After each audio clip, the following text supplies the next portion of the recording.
So, Estes model rockets made the Wall Street Journal today.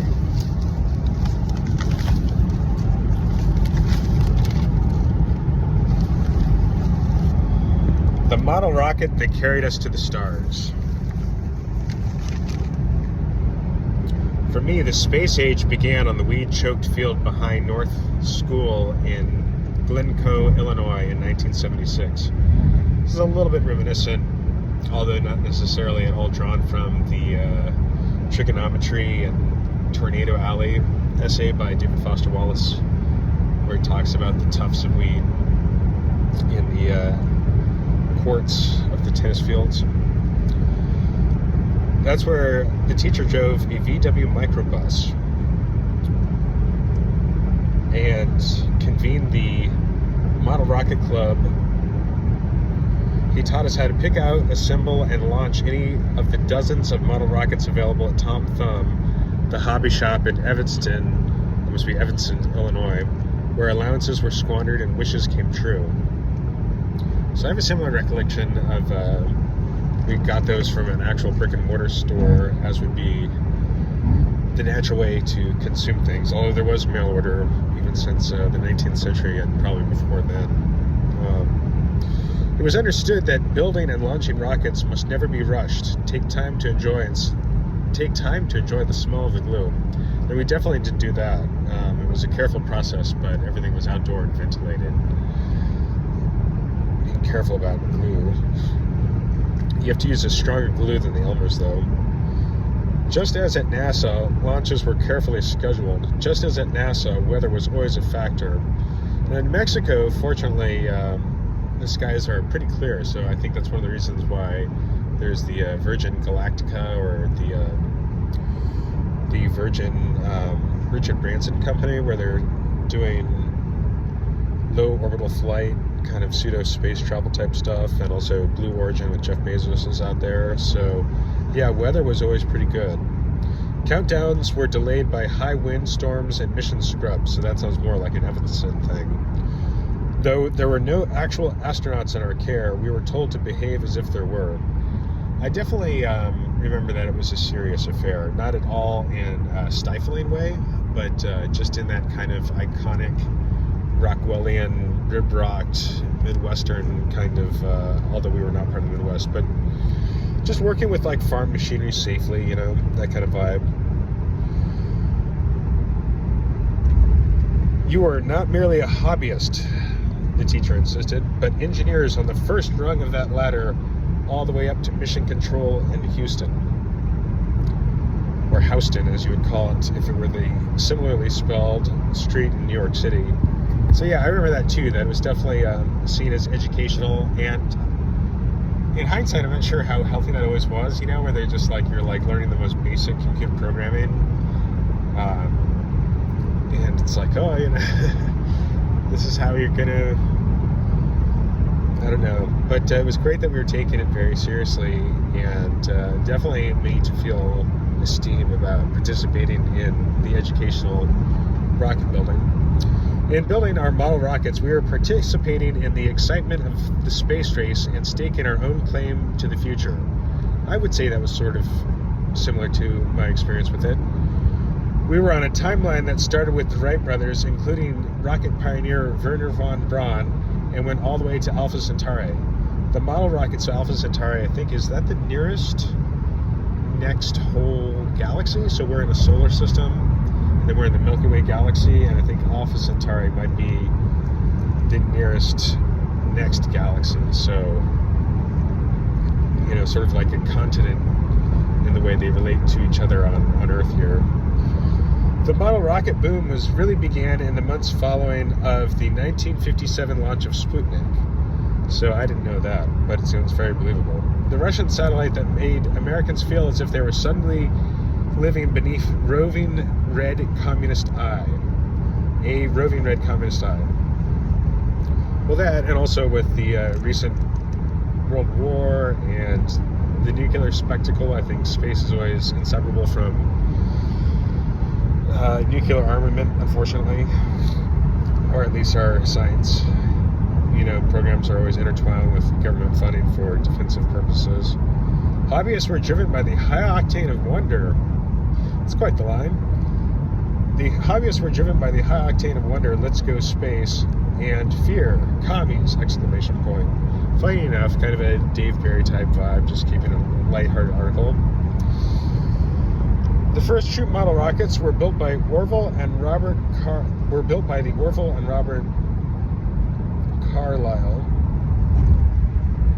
Okay, so the first model rockets were built by Orville and Robert Carlyle, the Wright brothers of the trade, with the help of G. Harry Stein, a civilian safety officer at White Sands Missile Range in New Mexico, home of the atomic bomb, who had published an article in Mechanics about building model rockets without blowing yourself up. Colorado fireworks maker Vernon Estes, so same spelling, no, not the same spelling as Vernon, like Vernon von Braun, this is with the V. V is in victory, E-R-N-O-N. Vernon Estes, E-S-T-E-S, E is in Evanston, Illinois, designed the all-important rocket engines with powerful classifications running A to O. For us, the D engine carried the power and menace of nuclear fusion. It's true, I remember with the D rockets, it was like a whole other deal. Like the C rockets were pretty easy to handle. Young people define themselves today with a Twitter profile or an Instagram bio. I've never had Instagram or Twitter. We defined ourselves by a model rocket. We definitely didn't do that either. It's just one of many interesting science projects. It was understood that the rocket you chose says a lot about you as a person, your hopes, dreams, and limitations. It wasn't the case. Although, when we were able to do the actual named Saturn rocket, that was like, same thing with my Eagle Scout freshman year college roommate. He had also completed the Saturn named rocket from Estes. A kid with the Estes Alpha was a rank amateur. He had nothing to tell you. A kid with a Cox X-15 was inspired by the rocket plane that Chuck Yeager flew to the rim of space, was a respected veteran. Then there was also the Cox Saturn V. Yeah, that's what I'm talking about, son. That was actually pretty difficult, especially because it didn't have parental help, really.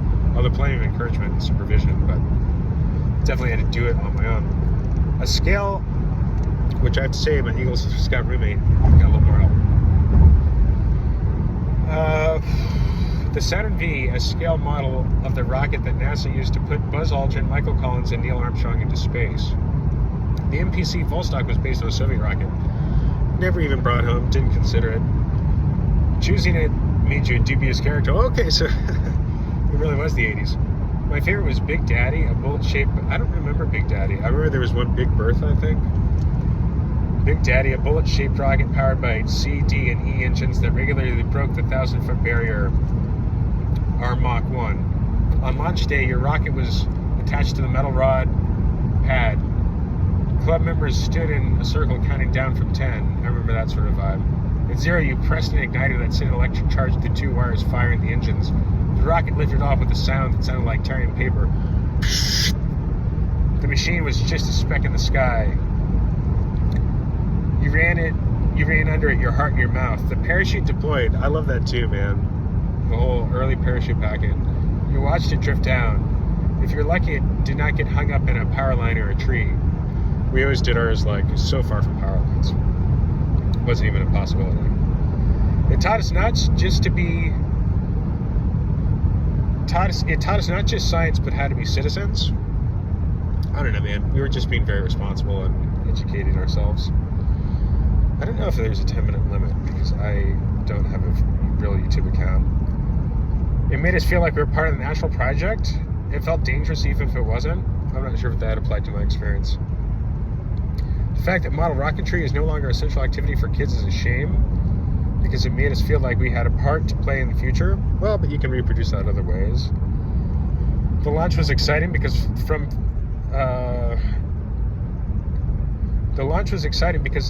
it was the fruition of all that work because of the noise and the smoke, but because it bridged the distance between Earth and the space in a heartbeat. It carried us with it. Unlike the Saturn V, our rockets could be used again. It taught us not just science, but how to be citizens. The launch was exciting because it was the fruition of all that work, because of the noise and the smoke. also because of the bridge. It bridged the distance between Earth and the space in a heartbeat. I would think it was the space we inhabit and carried us with it. So that's by Richard Cohen. It's called Back When. Inspired by the space race, we define ourselves by our choice of miniature machines. Not at all my experience, but we hand painted all our own, man. So Big Bertha was like all artsy and not at all like a warship. But it was definitely cool packing the parachutes and thinking of getting to the stars. The model rockets that carried us to the stars. Pretty good title, man. Good one from Richard Cohen, and this is in this week's Wall Street, reading it on my way to Mount Hood, going for some snowboarding. All right, one love, guys.